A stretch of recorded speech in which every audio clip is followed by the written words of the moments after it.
Blog Talk Radio.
Welcome to the Go Pro Fantasy Show. I am the Fantasy Geek, your guide through the chicanery and tomfoolery that was Week 3 of the fantasy football season.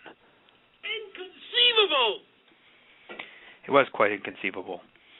So, I get home from work last night. I worked a little bit late. I have Monday Night Football queued up on my DVR, ready to watch it. I cruise through to the end and think to myself, finally, a Week 3 game that is drama-free and has no replacement referee controversy. All right, not really. What a mess that was. I hope there are no owners out there who lost because they were playing against Golden Tate or Russell Wilson, and that last non-touchdown was the difference. That would be a really bad way to lose a fantasy game. In that game, the Packers got robbed worse than the casino in Ocean's 11 and Ocean's 12 and Ocean's 13. So no justice for them. The NFL is standing by their decision, saying that the game is final. It will not change. The Seahawks get a gift win. The Packers are disgruntled. Watch out for them this week. I bet their fantasy studs go off as they take some anger out on their next opponent. Okay, let's start breaking down the action with news, notes, and nonsense. What game wasn't really newsworthy this week? Maybe the Cowboys and Bucks, maybe the Bills and Browns. Just about every other game, though, seemed to have a Hail Mary, an 80-plus yard touchdown, a big comeback, a surprising upset, or all of the above. Really just a crazy slate of games, very entertaining. And here are the headlines in case you live under a rock. The Chiefs come back from a 24-6 deficit. Clearly, there was no bounty on Jamal Charles for the Saints this week. They let him run through their Swiss cheese defense untouched. Jets score an overtime win over the Dolphins. Finn's kicker, Dan Carpenter, may be looking for work as a Carpenter soon if he keeps missing those potential game-winning field goals. The Jags spring a late game-winning touchdown on the Colts. Cecil Shorts is proving to be pretty good at going long. Detroit stumbles in Tennessee, and yes, despite winning, Chris Johnson did plenty of stumbling himself. Another disappointing week for the top 5, top 10 running back preseason. The Vikings prove that San Francisco isn't so tough. This was your survivor pool dagger of the week for all of those who thought that San Francisco was a cinch. Surprise. The Ravens hand the Patriots a second straight loss in the last minute. The near-missed field goal was just a harbinger for Seattle's bogus Hail Mary to beat the Packers. Raise your hand if you're already sick of hearing about this travesty. Me too. Okay, put your hand down now. All right, time for the players that got it done or did you in this week. We'll start with the all-work team. These guys did some work. Quarterback, Big Ben, 4 touchdowns and nearly 400 yards in defeat. Of course, he came up small on the Steelers' last drive, couldn't get them into field goal range, and Carson Palmer was able to move the Raiders into field goal range for a game-winning field goal, so the Steelers flopped in Oakland. Your RB1 for the week, Jamal Charles, already mentioned him, 288 total yards and a score. The knee is just fine, thank you very much. RB2, MJD, a $177 on the ground and a touchdown, and back to top 5 running back status. Your WR1 is AJ Green, 183 yards and a touchdown, battling Julio Jones for best sophomore wideout. Your second wide receiver, Torrey Smith, 127 yards and 2 scores. Got to feel good for the guy after he just lost his little brother earlier in the day. That actually caused me to bench him in one league because I just wasn't sure he was going to be himself. He came out and was better than his usual self. So I got burned on that one, but I still feel good for the guy. And your flex for the all-work team is Andre Brown. He had that Thursday night breakout, 113 rushing yards, and hit pay dirt twice. Congrats to all of those who ponied up the fab money to grab him and stick him in your lineup in week 3. Your tight end, Heath Miller, hauled in 2 touchdowns and now has a total of 4 on the season, turning out to be quite a nice value there. Kicker, Ryan Suckup, an impressive 6 for 6 on field goals. So those guys were your all-work team, and they did some work. They get to cheer. Now, for your all-jerk team, you can probably guess some of the guys who are going to show up on this list. Your quarterback, Phil Rivers, 2 interceptions, no touchdowns. Your RB1, you know him, you love him, or you don't love him at all, and you're ready to kill him. Chris Johnson, 29 yards. He is now a regular here. Your RB2, after one good week, Darren McFadden is back, just 22 rushing yards. That looks like that one might be a mistake. I might have missed that one on the list. Let's move on to the wide receivers. Problem with this podcast is I can't really edit, so what's done is done. I think my RB2 slot was not accurate. Okay, so moving on to the wide receivers. Jordy Nelson, last year's magic has fizzled. He did very little on Monday Night Football.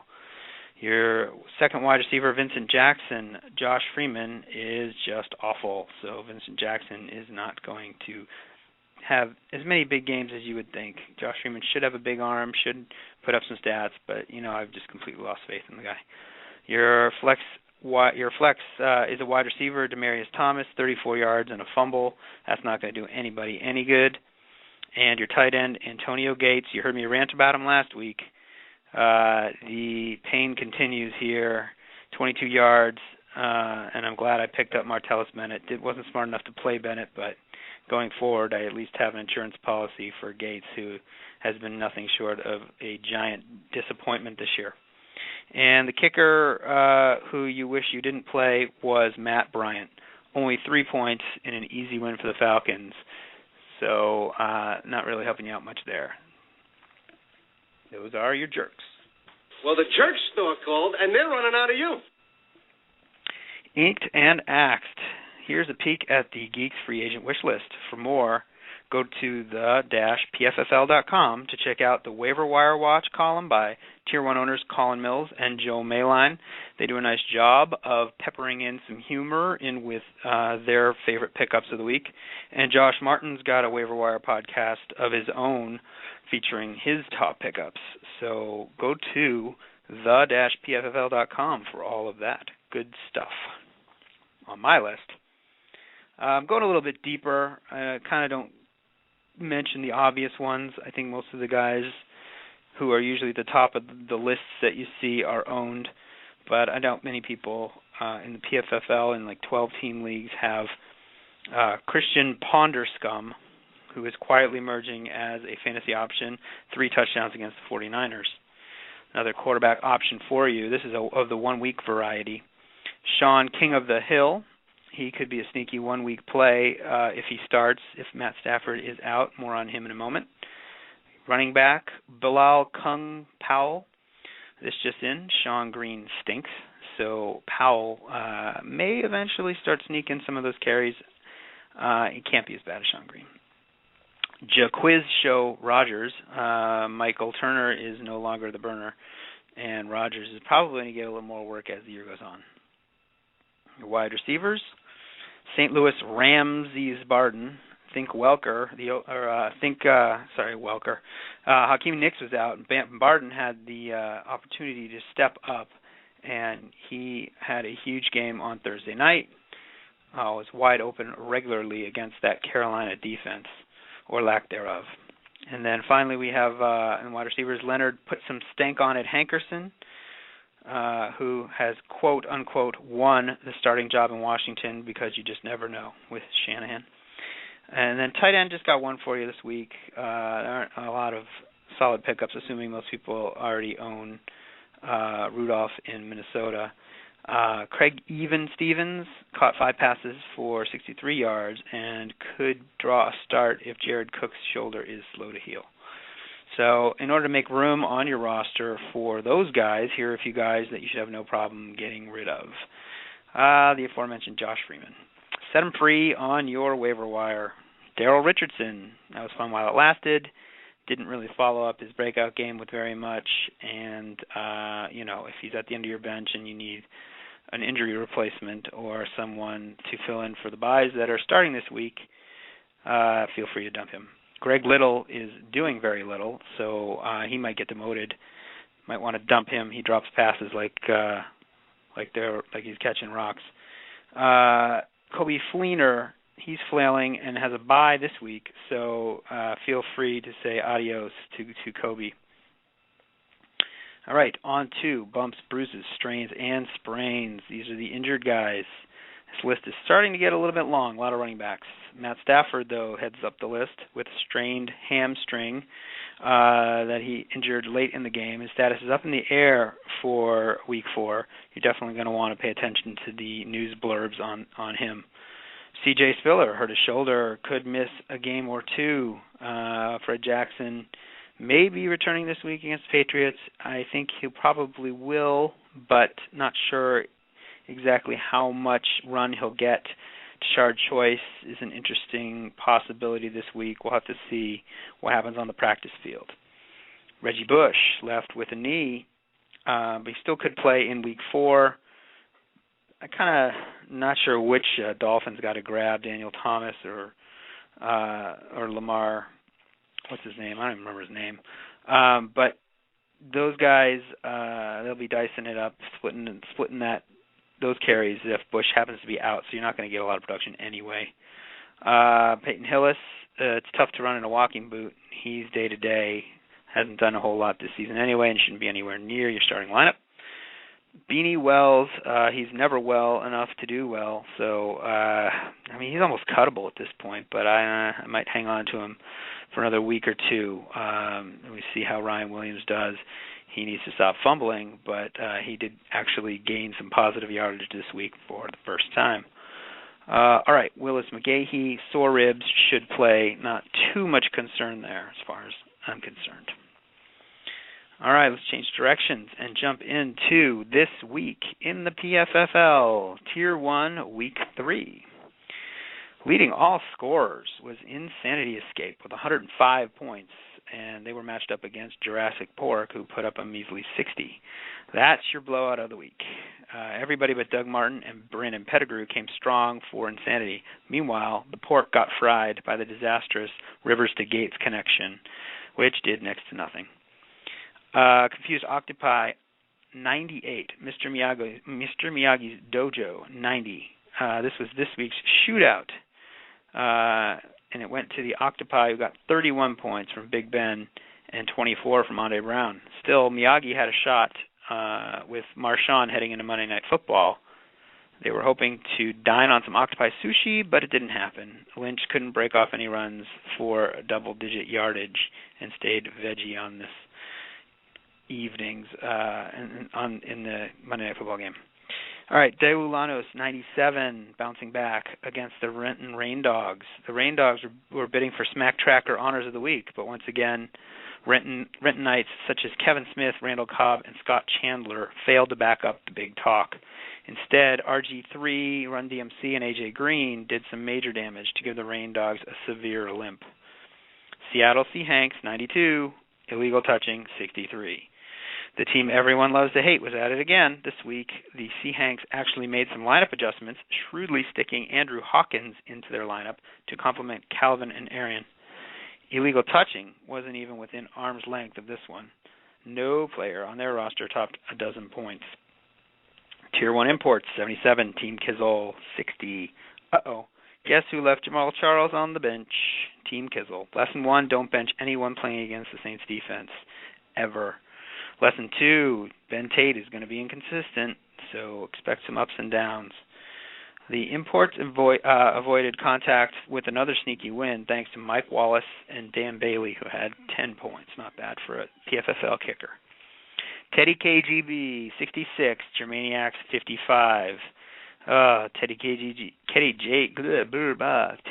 KGB easily walks away with the Cheap Win of the Week award. Man, was this game ugly. Actually, the back-and-forth smack talk was way more entertaining than the game itself. The Germaniacs dozed off and left an injured Hakeem Nicks in the lineup, while Spiller, Benson, and Pitta all chipped in 11 points to help Teddy get a dirty win. All right, lots of shuffling around in the latest Tier 1 Top 12 poll for Week 3. Coming in at number 12, we have Illegal Touching, 0-3, previously number 12. Still can't touch win number 1. Number 11, Jurassic Pork, 0-3, previously number 11. Laying a big dinosaur egg so far. Number 10, the Renton Rain Dogs, 1-2, previously number 9. The raindrops keep falling on your head. Number 9, the Germaniacs, 1-2, previously number 6. Snap back to reality. Number 8, Team Kizzle, 1-2, previously number 8. With all your PFFL responsibilities, you're like a GM/coach who has too much on his plate. All right, coming in at number 7, Insanity Escape. Big move up from number 10. They are now 1-2. They pulled an embarrassment escape this week to avoid going 0-3. Your number 6 ranked team is Mr. Miyagi's Dojo, 1-2. They slide up a spot from number 7 despite losing. Just nice point total, tough matchup. And they would have beaten Teddy KGB by 34 points. Stupid schedule. All right, coming in at number 5 is the aforementioned Teddy KGB. He's 2-1. Was previously number 3. Had to move him down a couple spots.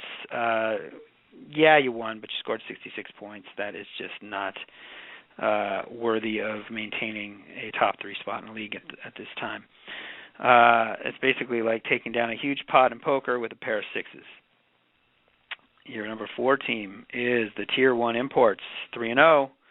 Smoke and Mirrors, Tier 1, Smoke and Mirrors. They have yet to score over 90 points.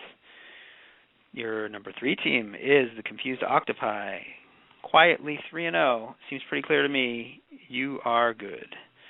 And then your runner-up is the Deulanos, 2-1. They got the engine running again. Now it's time for the number 1 team of the week.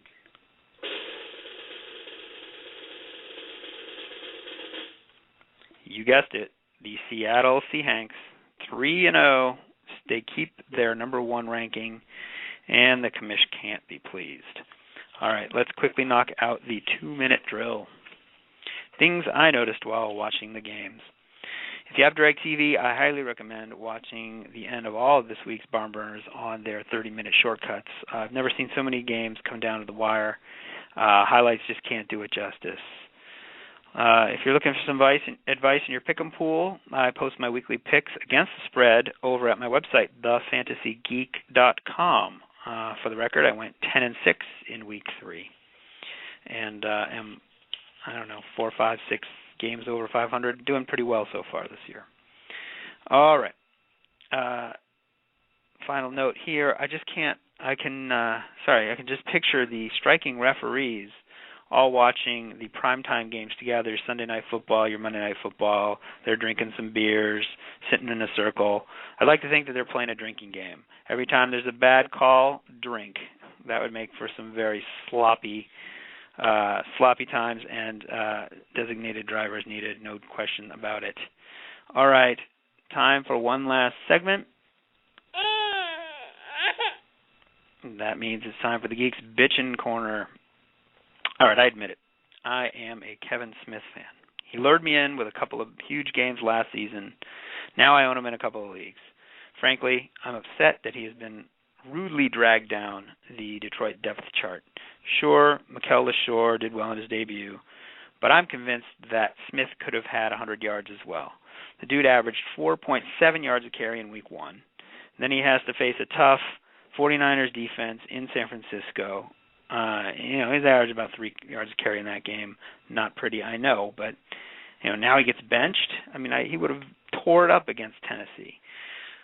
So it doesn't seem really fair to me. I wouldn't drop Kevin Smith just yet. We have not heard the last of him, I hope. All right, stick a fork in the Week 3 Go Pro Fantasy Show. It's done. As always, head to the PFFL for great fantasy football content. This week, John Hampton's got 2 radio shows, one on Thursday and a last-minute update on Saturday. The Thursday show has previews. And Josh Martin is coming strong with shows on waiver wire ads and start and sit. We're trying to get something up for you guys daily from a radio perspective, so always head back to the PFFL, the-PFFL.com, and see what's new on the site. All right. I'm always available on Twitter at @the_PFFL, so let me know if there's anything you want me to cover on the show, and if you happen to be listening on Blog Talk Radio, please favorite the show so you can know when they will be coming up. The times have been a little bit inconsistent. I'm aiming for Tuesdays roughly at noon, but I am doing this at work, so there are certainly interruptions that get in the way. Here comes my boss now. I better get going. All right, so here come the buys. Make sure you bench your Steelers and your Colts. All right, Geek out.